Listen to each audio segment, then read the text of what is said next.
കേന്ദ്ര നയങ്ങൾക്കെതിരെ, കേരളത്തോടുള്ള അവഗണനയ്ക്കെതിരെ ഒരു വലിയ സമര മുദ്രാവാക്യം കൂടി നാട് ഏറ്റെടുക്കുന്ന കാഴ്ചയാണ് ഇത്. കാസർഗോഡ് നിന്ന് ആരംഭിച്ച് തിരുവനന്തപുരത്ത് അവസാനിക്കുമ്പോൾ ഏറ്റവും അവസാനത്തെ കേന്ദ്രം രാജ്ഭവനാണ്. കേന്ദ്ര നയങ്ങൾ അതേപടി നടപ്പിലാക്കുന്ന ഒരു ഗവർണറുടെ നടപടികൾക്കെതിരെയുള്ള വാക്കുകളെ കൂടി അല്ലെങ്കിൽ ശബ്ദമായി കൂടി ഈ മനുഷ്യച്ചങ്ങല മാറുകയാണ്. ഇപ്പോൾ രാജ്ഭവന് മുന്നിൽ ഞങ്ങളുടെ എക്സിക്യൂട്ടീവ് എഡിറ്റർ ശരത് ചന്ദ്രൻ കൂടി ചേരുന്നുണ്ട്. ശരത്ത്, ഐതിഹാസികമായ സമരത്തിന്റെ ഭാഗമാകുന്നു ഒരു നാട്. ഈ 21ാം നൂറ്റാണ്ട് കണ്ട ഏറ്റവും വലിയ സമരത്തിന്റെ ഭാഗമാകാൻ ഒരു നാടൊന്നാകെ ഒത്തുചേരുമ്പോൾ ഏത് നിലയിലാണ് രാജ്ഭവന് മുന്നിലെ കാഴ്ചകൾ? ഗവർണർ അവിടെ ഉണ്ടോ? ഏറ്റവും വലിയ ഒരു മുന്നറിയിപ്പ് കൂടിയായി ഇത് മാറുകയാണ് കേന്ദ്രത്തിനെതിരെ. അസിത ഇപ്പോൾ സൂചിപ്പിച്ചതുപോലെ ഡിവൈഎഫ്ഐ പല കാലങ്ങളിലും ഏറ്റെടുത്തിട്ടുള്ള ഈ ജനകീയ സമരം, ഈ സമരരൂപം അത് ഐതിഹാസിക മാനമുള്ളത് തന്നെയാണ്. 1987 നമ്മളത് കണ്ടതാണ്. ഇപ്പോൾ 2024 വരുമ്പോൾ ഇതിനിടയിൽ മനുഷ്യക്കോട്ടയും മനുഷ്യ ശൃംഖലയും ഡിവൈഎഫ്ഐക്ക് മാത്രം സാധ്യമാകും വിധം കേരളത്തിൽ കാസർഗോഡ് മുതൽ തിരുവനന്തപുരം വരെ ഒരു കേരളത്തെ ആകെ, ജനങ്ങളെ ആകെ അണിനിരത്തിക്കൊണ്ടുള്ള ഇത്തരം സമരരൂപങ്ങൾ, ജനകീയ പ്രതിഷേധം, അതൊക്കെ ഏറ്റവും ഗൗരവമുള്ള വിഷയങ്ങൾക്ക് വേണ്ടി അവതരിപ്പിക്കുന്ന ഐതിഹാസികമാനമുള്ള ഒരു സമരരൂപമാണ്. അത് നമ്മൾക്കറിയാം. വർഗീയതയ്ക്കെതിരെ, ഫാസിസത്തിനെതിരെ ഇപ്പോൾ കേരളത്തെ ഏറ്റവും അധികം ദോഷകരമായി ബാധിക്കുന്ന 3 വിഷയങ്ങൾ ജനങ്ങൾക്ക് മുൻപിൽ അവതരിപ്പിച്ചുകൊണ്ടാണ് അസിത പറഞ്ഞതുപോലെ ഡിവൈഎഫ്ഐ ഇന്നിപ്പോൾ മനുഷ്യച്ചങ്ങല വളരെ വ്യക്തമായി ജനങ്ങൾക്ക് മുമ്പിലേക്ക് ആ വിഷയങ്ങളെ എത്തിക്കാൻ കഴിഞ്ഞിട്ടുമുണ്ട്. അതിലേറ്റവും പ്രധാനം റെയിൽവേ കേരളത്തോട് കാട്ടുന്ന അവഗണന, യാത്രാ ദുരിതം, അതിൻ്റെ ഒന്നൊഴിയാത്ത വിഷയങ്ങൾ നമ്മുടെ മുമ്പിലുണ്ട്. 2, നിയമന നിരോധനവുമായി ബന്ധപ്പെട്ട് നിൽക്കുന്ന ദേശീയ അവസ്ഥ. 3ാമത്തത് സാമ്പത്തികമായും ഭരണപരമായും കേരളത്തെ ഞെരുക്കുന്ന, ശ്വാസം മുട്ടിക്കുന്ന കേന്ദ്ര സർക്കാരിനെതിരായിട്ടുള്ള കേരളത്തിന്റെ വലിയ പ്രതിഷേധം. ആ പ്രതിഷേധത്തിന്റെ തുടർച്ചയും മനുഷ്യച്ചങ്ങലയിൽ കാണും. ഈ പശ്ചാത്തലത്തിൽ നിന്നുകൊണ്ട് അസിത പറഞ്ഞതുപോലെ രാജ്ഭവൻ പരിസരം ആ വലിയ പ്രതിഷേധത്തിന്റെ, കേരളത്തിന്റെ പ്രതിഷേധത്തിന്റെ ഏറ്റവും വലിയ പ്രതീകമായി ഈ കാലത്ത് മാറുന്നത് ആരിഫ് മുഹമ്മദ് ഖാൻ എന്ന ഗവർണർ വാഴുന്ന രാജ്ഭവൻ തന്നെയാണ്. അവിടെയാണ് ഈ സമരം ഇന്ന് അതിന്റെ അവസാനത്തെ കണ്ണി. കാസർഗോഡ് നിന്ന് ആരംഭിച്ച് തിരുവനന്തപുരത്ത് അവസാനിക്കുന്ന സമരത്തിന്റെ അവസാനത്തെ കണ്ണി. ഇവിടെ രാജ്ഭവന് മുമ്പിൽ കലാപരിപാടികൾ വളരെ സജീവമായി വരുന്നു. അവിടേക്ക് ഒരുപാട് ആളുകൾ എത്തിക്കൊണ്ടിരിക്കുന്നു. അതിനിടയിൽ മലയാളത്തിന്റെ പ്രിയ കവി ശ്രീ മുരുകൻ കാട്ടാക്കടയാണ് നമ്മൾക്കൊപ്പമുള്ളത്. സ്വാഗതം. മനുഷ്യച്ചങ്ങല, ഞാൻ 87-നെ കുറിച്ച് പറഞ്ഞു. അങ്ങയുടെ ഒരു മനസ്സിലെ ഇത്തരമൊരു ജനസഞ്ചയം ഒത്തുചേരുന്ന പരിപാടിയുടെ, പ്രതിഷേധത്തിന്റെ, ഒത്തുചേരലിന്റെ ഒരു മാനം എന്താണ്? എങ്ങനെയാണ് കവി എന്ന നിലയിൽ, സാംസ്കാരിക പ്രവർത്തകൻ എന്ന നിലയിൽ അടയാളപ്പെടുത്തുന്നത്? ഞാൻ വളരെ പ്രതീക്ഷയോടെ കാണുന്നു ഈ കൂട്ടായ്മയെ. ഈ ചങ്ങല എന്ന വാക്കിന് പല അർത്ഥങ്ങളുണ്ട്. ചങ്ങല സ്വാതന്ത്ര്യത്തെയും അതേസമയം തന്നെ ഒത്തൊരുമയെയും അടിമത്തത്തെയും എല്ലാം കാണിക്കുന്നതാണ്. പല ചങ്ങലകളും ആണ് പൊട്ടിച്ചിട്ടാണ് നമ്മളിവിടം വരെ എത്തുന്നത്. അപ്പോൾ അതിൻ്റെ ഒരു കൃത്യമായ അടയാളപ്പെടുത്തലും കൂടെയാണ്. ഇപ്പോൾ കേരളത്തെ സംബന്ധിച്ചിടത്തോളം കേരളത്തിന് സാംസ്കാരികമായി തകർക്കാൻ കഴിയില്ല എന്ന് മനസ്സിലാക്കിയതുകൊണ്ടാണ് സാമ്പത്തികമായി തകർക്കാനുള്ള ശ്രമം നടക്കുന്നത്.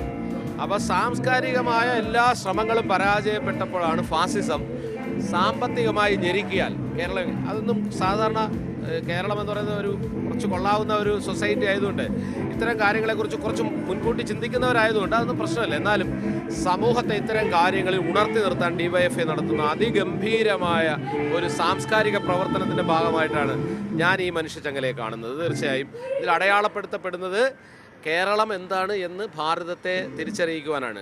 ഇന്ത്യ എൻ്റെ സ്വന്തമെന്നു നെഞ്ചുറച്ചു ചൊല്ലുവാൻ കരുത്തു നേടണം, നമുക്ക് കാവലാകണം.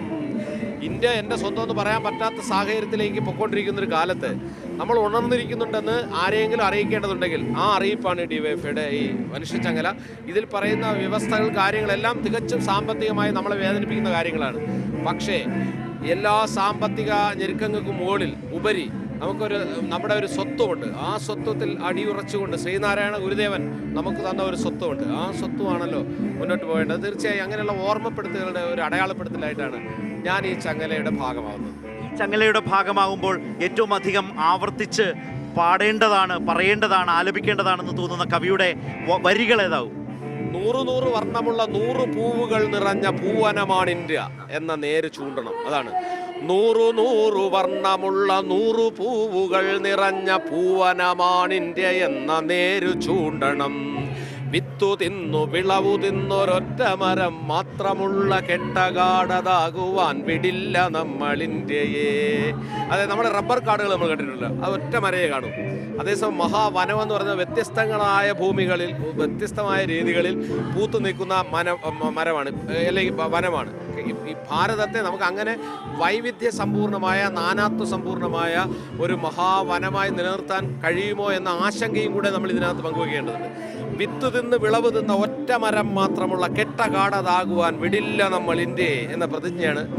വൈവിധ്യങ്ങളുടെ ഒരു പൂങ്കാവനമാണ് വേണ്ടത്, അല്ലാതെ ഏകമരം ഒറ്റമരം എന്നതിലേക്കുള്ള രാജ്യത്തിന്റെ ഇപ്പോഴത്തെ യാത്രയെയും ചിന്തയെയും പ്രതിരോധിക്കുന്നത് കൂടി ഈ ചങ്ങല ഒരു ഭാഗമാകട്ടെ എന്ന് ഞാൻ ആഗ്രഹിക്കുകയാണ്. കാരണം എന്ത് വാങ്ങണം, എന്ത് തിന്നണം, എന്ത് വസ്ത്രം ധരിക്കണം എന്ന് ചൊല്ലി പിണക്കുന്നു പുതിയ പെരുമാക്കൾ.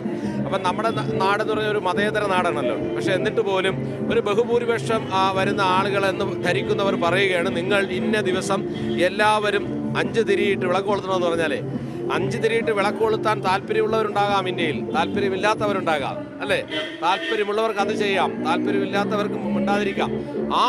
ആ ഒരു ബഹുസ്വരത ഇല്ലാതാക്കിക്കൊണ്ട് എല്ലാവരും എന്ത് ചെയ്യണം, ആ ദിവസം 5 തിരിയിട്ട് വിളക്ക് കൊളുത്തണമെന്ന് പറയുന്ന അവസ്ഥ വരുന്നുണ്ട്. നാളെ മറ്റന്നാൾ ഏകാദശി വ്രതം എടുക്കുന്ന ദിവസം എല്ലാവരും പട്ടിണിയിരിക്കണം എന്ന് പറയുന്നൊരു കാലത്തിലേക്കാണ് നമ്മൾ പൊയ്ക്കൊണ്ടിരിക്കുന്നത്. അപ്പോൾ തീർച്ചയായിട്ടും കേരളം എപ്പോഴും ഇന്ത്യയിൽ ഉണർന്നിരിക്കുന്ന ഒരു സമൂഹമാണ്.